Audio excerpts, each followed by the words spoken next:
Well, it's very tough. It's happening at a time when, as you've noticed, winter fuel is getting more expensive, and interest rates are higher as well. So there's a lot of things which are a headwind for people whose financial situations are not very strong, whether they're retired or not retired. Most of the people, they stay in the cold, or they don't buy so much food, or they going to the food banks, or they're going to some place where it's warm, like to stay, like you said, in Starbucks or in some libraries.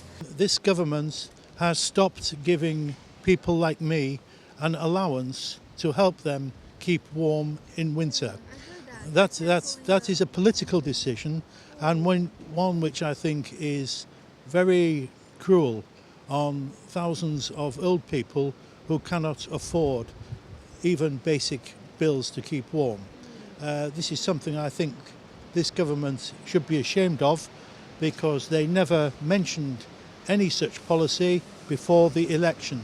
We do take a lot more notice of the energy we're using. We have a smart meter so we can see, and we have it capped so that we can see if we're going to go over by a certain date. So we kind of have it so that we only use so much per day, to try and just keep those bills down a little bit. But I think the older generation who are affected by the heating cap, by losing their winter fuel allowance, they probably don't. Like my mum, she doesn't want to have a smart meter because she doesn't trust them. So, but then she doesn't know how much energy she's using, so she then just keeps her house really cold, and that's not good for the elderly. No. Well, it'll affect my mum a lot because she was reliant on the allowance, the winter fuel allowance. So she's going to have to think of how to deal with that. For me personally, my bills have gone up by a lot.